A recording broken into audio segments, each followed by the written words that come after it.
గారు కూడా మీరు చెప్పలేదు అందుకని రైట్. బాబుజీ గారు నమస్కారం అండి. నమస్కారం.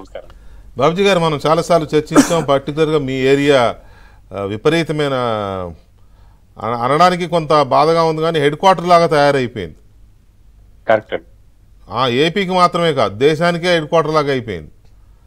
ఇది ఎలా జరిగింది, ఎందుకు ఇలా డెవలప్ అయింది? అది అక్కడ గంజాయి పండించడము, ఆ కొండల మీద గుట్టల మీద ఏజెన్సీ ప్రాంతాల్లో అసలు ఓపెన్గానే పండిస్తున్నారు కదండి. ఓపెన్గానే వాళ్ళకి భయము అదేం కూడా ఏం కనపట్లేదు. అదేదో జనప మొక్కల్లాగా తయారైపోయి వేసేస్తున్నారు. దీని కారణాలు ఏంటి? వెంకటకృష్ణ గారు, ముందు మీకు, శ్రీనివాస్ గారికి, విక్రమ్ గారికి, ఏబిఎన్ ప్రేక్షకులకి అందరికీ నమస్కారం. నమస్కారం సార్. మంచి విషయాన్ని మీరు ప్రస్తావించారు ఈరోజు. ఎందుకంటే చాలా చాలా చాలా సీరియస్ విషయం శ్రీనివాస్ గారు చెప్పినట్టు. ముందుగా నేను ప్రభుత్వాన్ని అభినందిస్తున్నాను. ఎందుకంటే 12వ తారీఖున ప్రమాణ స్వీకారం చేసి ఈరోజు 24వ తారీఖు నాటికి ఒక కేబినెట్ సబ్ కమిటీని ఒక దాన్ని వేయడం అంటే ఇది ఎంత సీరియస్ ఇష్యూ ఇప్పుడు మనకు శ్రీనివాస్ గారు చెప్పారు.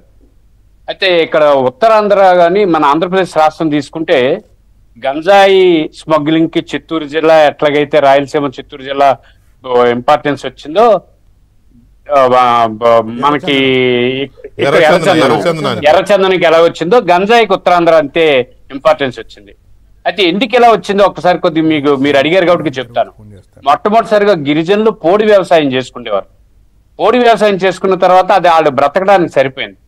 కానీ ఎట్లా బయలుదేరిందో ఇది పెద్ద దరిద్రం శని తయారయ్యి గిరిజనులకు వెళ్ళి కొత్తగా ఎడ్యుకేట్ చేశారు. ఎలా అంటే మీరు పండించండి, తీసుకెళ్లేది మేము, మీరు వచ్చి అమ్మవసరద్దు, కొండ దిగవసరలేదు, అక్కడ హార్వెస్టింగ్ కూడా మేమే చేసుకుంటామని చెప్పి ఎవరైతే ఈ మైన్స్ అండ్ మినరల్స్ కాంట్రాక్టులు తీసుకుంటున్నారో ఆ తీసుకుంటున్న పెద్దలు ఈ గంజాయి సాగును ప్రోత్సహించారు. అది ఎలా?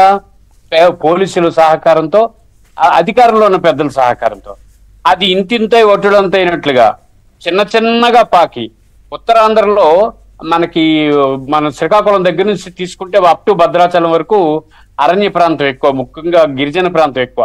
ఈ గిరిజన ప్రాంతంలో దీనికి ఎట్లాగో కొమ్ములు వచ్చినాయి అంటే వైఎస్ఆర్ పార్టీ అధికారంలోకి వచ్చిన తర్వాత పెద్దలు చేస్తున్నటువంటి అరాచకాలు వేరేగా ఉండి అటువైపు చూడకుండా ఉండాలంటే ఒక గ్యాంగ్ని విశాఖపట్నం కేంద్రంగా నడిపారు.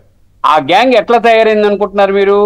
ఈ రోజు బాగా చదువుకున్నటువంటి విద్యార్థులు డబ్బు సంపాదించాలని యావతో, లేకపోతే బాగా విలాసాలకు అలవాటు పడిపోయిన వాళ్ళు విపరీతంగా గిరిజన ప్రాంతంగా డంప్ అయిపోయారండి.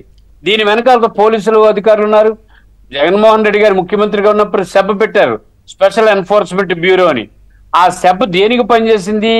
గంజాయి నియంత్రణగా లేకపోతే మద్యం వ్యతిరేకంగా అంటే ఎవరు చెప్పలేరు. కానీ గంజాయి విపరీతంగా డంప్ అయిపోవడానికి పనికొచ్చింది. అందుకని మీకు ఎక్కడ కూడా ఏదో తూతూ మంత్రంగా కంట్రోల్ చేయగలిగారు తప్ప పెద్ద ఎత్తున పెరిగిపోయినటువంటి గంజాయి